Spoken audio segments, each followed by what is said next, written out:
अस्सलाम वालेकुम स्टूडेंट्स। क्या हाल है? उम्मीद करते हैं आप सब खैरियत से होंगे और अपने घरों में महफूज होंगे। स्टूडेंट, आज हम chapter number 4 structure of molecule का नहायत ही इम्पोर्टेंट टॉपिक डिस्कस करेंगे। और आज का हमारा टॉपिक है hydrogen bonding and effect of hydrogen bonding on physical properties of molecule. Student, आज के हम टॉपिक में जो चीज़ें डिस्कस करेंगे उनमें सबसे पहले हाइड्रोजन बॉन्डिंग की डिफ़ाइन को डिस्कस करेंगे एग्जाम्पल के साथ। फिर हम कंडीशन देखेंगे कि कौन से मॉलिक्यूल हाइड्रोजन बॉन्डिंग का मुज़ाहरा करते हैं, या फिर हाइड्रोजन बॉन्डिंग का मुज़ाहरा करने के लिए मॉलिक्यूल को किन कंडीशन पर पहुंचना उतरना ज़रूरी है। तीसरे नंबर पर हम इफेक्ट देखेंगे हाइड्रोजन बॉन्डिंग का बॉइलिंग पॉइंट के ऊपर। और चौथे नंबर पर हम डिस्कस करेंगे कि बर्फ़ जौन सी है ये पानी की सतह के ऊपर क्यों तैरती है। चलिए आज का हम अपना टॉपिक स्टार्ट करते हैं। सबसे पहले हम हाइड्रोजन बॉन्डिंग की डिफ़ाइन को डिस्कस करते हैं। हाइड्रोजन बॉन्डिंग की डिफ़ाइन को डिस्कस करने से पहले हमें पोलर कोवलेंट बॉन्ड का पता होना चाहिए। पोलर कोवलेंट बॉन्ड असल में क्या होता है? वो वाला कोवलेंट बॉन्ड जो दो डिफरेंट टाइप के एटम के दरमियान बने। जब दो डिफरेंट टाइप के एटम के दरमियान कोवलेंट बॉन्ड बनेगा तो जो इलेक्ट्रॉन पेयर है वो ज़्यादा इलेक्ट्रॉन एक्टिव एटम की तरफ ज़्यादा अट्रैक्ट होगा, जिससे उस पर आ जाएगा पार्शियल नेगेटिव चार्ज, दूसरे एटम के ऊपर आ जाएगा पार्शियल पॉजिटिव चार्ज।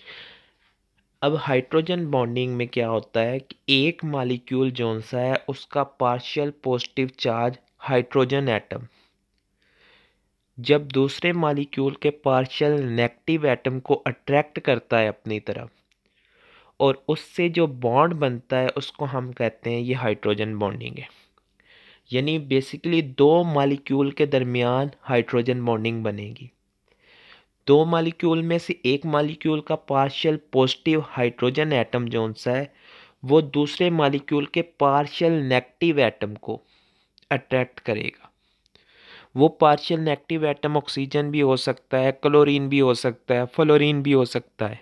ठीक है, इनसे जो बॉन्ड बन जाएगा, अट्रैक्शन की कुव्वत जो पैदा हो जाएगी उसको हम कहेंगे हाइड्रोजन बॉन्डिंग। इसको हम एग्जाम्पल से मज़ीद एक्सप्लेन करते हैं। हमारे पास सब एग्जाम्पल है वाटर मॉलिक्यूल की। वाटर में अगर हम देखें तो ऑक्सीजन और हाइड्रोजन इनकी इलेक्ट्रॉन एक्टिविटी में फ़र्क होता है। ऑक्सीजन की इलेक्ट्रॉन एक्टिविटी हाइड्रोजन से ज़्यादा होती है। जब ऑक्सीजन और हाइड्रोजन में बॉन्ड बनता है तो वो पोलर कोवलेंट बॉन्ड होता है। ऑक्सीजन इलेक्ट्रॉन वाला जो शेड पेयर है उसको अपनी तरफ ज़्यादा खींच लेता है, इसकी वजह से ऑक्सीजन पर आ जाता है पार्शियल नेगेटिव चार्ज, हाइड्रोजन पर आ जाता है पार्शियल पॉजिटिव चार्ज।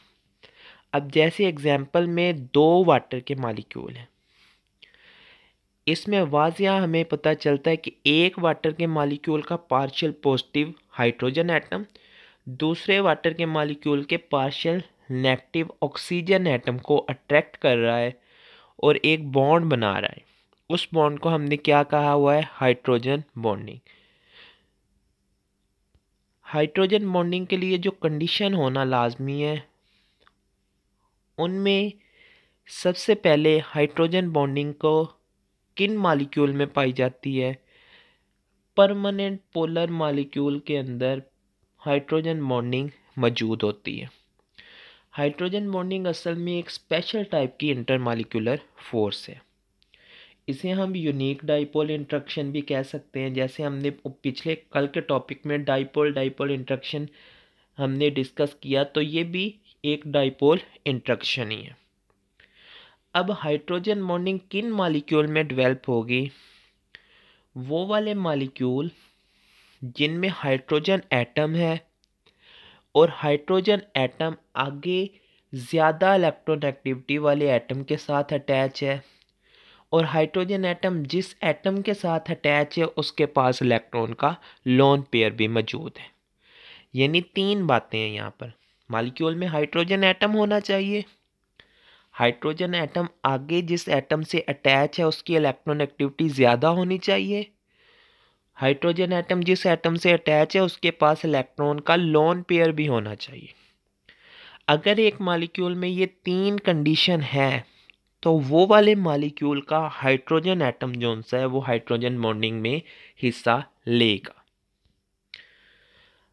अगर हम रिप्रेजेंटेशन देखें कि हाइड्रोजन बॉन्डिंग को जाहिर कैसे किया जाता है, तो हाइड्रोजन बॉन्डिंग को हम मॉलिक्यूल के दरमियान डॉटेड लाइन से जाहिर करते हैं।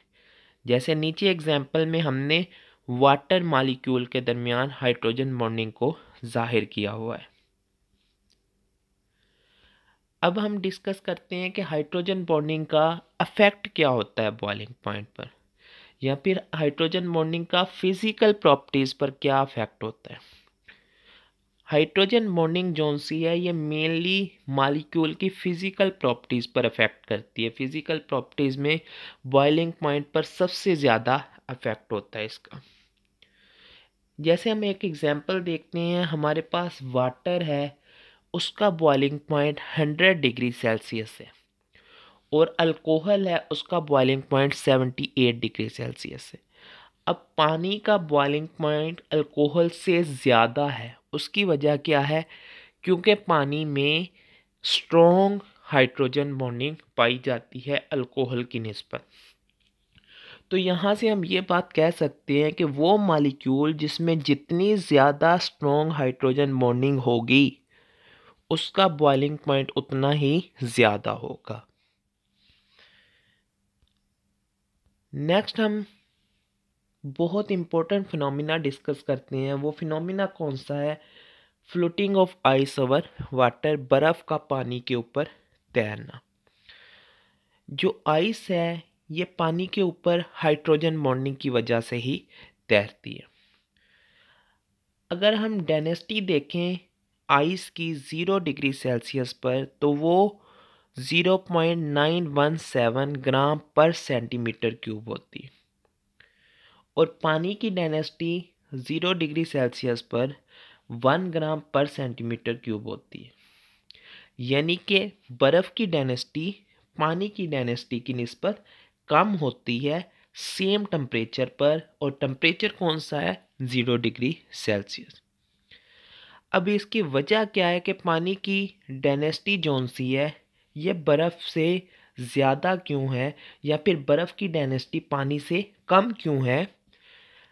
जब पानी लिक्विड स्टेट में होता है तो पानी के जो मॉलिक्यूल हैं वो रैंडमली मूव करते रहते हैं, लेकिन जब हम पानी को फ्रीज़ करते हैं, यानी फ्रीज़ करके उसको आइस की शक्ल में ले आते हैं, तो मॉलिक्यूल जो से हैं वो फ्रीली मूव नहीं कर सकते, वो अपने आप को अरेंज कर लेते हैं एक ख़ास ऑर्डर फॉर्म से, एक ख़ास पैटर्न से। इस अरेंजमेंट से उनको क्या होता है? खुली साख्त मिल जाती है, यानी ओपन स्ट्रक्चर मिल जाता है, और इस वजह से मॉलिक्यूल की डेंसिटी, जो आइस के मॉलिक्यूल की डेंसिटी है, वो पानी की निस्बत कम हो जाती है। जिस चीज़ की डेंसिटी कम होगी वो सतह के ऊपर आ जाएगी, जिसकी डेंसिटी ज़्यादा होगी वो सतह के नीचे रहेगी। इसी वजह से बर्फ़ जोन सी है ये पानी की सतह पर तैरती है। इसकी एक और आपको जनरल एग्जांपल बताते हैं। देखें, जब भी हमने दो चीज़ों के दरमियान कंपैरिजन करना है कि ये वाली चीज़ इसकी सतह पर क्यों तैरती है, यानी सपोज कर लें हम कहें पानी के ऊपर फोम जोन सा है वो क्यों तैरता है, तो अब हमारे पास दो चीज़ें हैं, एक वाटर है, एक फोम है। इनकी डेंसिटी को कंपेयर कर लिया जाएगा।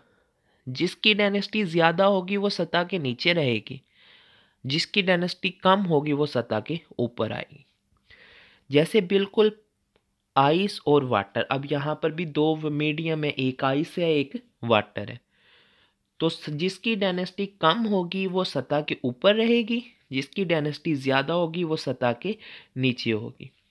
जैसे आइस की डेंसिटी हमने पीछे ही बताया है कि 0 डिग्री सेल्सियस पर 0.917 है, जबकि वाटर की डेंसिटी उसी टेम्परेचर पर 1 है। तो वाटर की डेंसिटी ज़्यादा है, इस वजह से पानी नीचे होगा और बर्फ़ पानी की सतह के ऊपर तैरती रहेगी। यहाँ तक आज का हमारा टॉपिक ख़त्म हुआ। आज का आपका लर्निंग वर्क है हाइड्रोजन बॉन्डिंग की डिफ़ाइन और इनका फिज़िकल प्रॉपर्टीज़ के ऊपर अफेक्ट, यानी define hydrogen bonding, how these forces affect the physical properties of molecule. Homework में आप लोग हाइड्रोजन बॉन्डिंग की डिफ़ाइन लिखेंगे और पानी के मॉलिक्यूल के दरमियान हाइड्रोजन बॉन्डिंग की डायग्राम बनाएंगे। यहाँ तक हमारा आज का टॉपिक ख़त्म हुआ। इस चैप्टर का मोस्ट इम्पोर्टेंट टॉपिक है, कल को हम इंशाल्लाह इससे नेक्स्ट टॉपिक डिस्कस करेंगे। अपना ख्याल रखिएगा, दुआओं में याद रखिएगा। अल्लाह हाफिज़।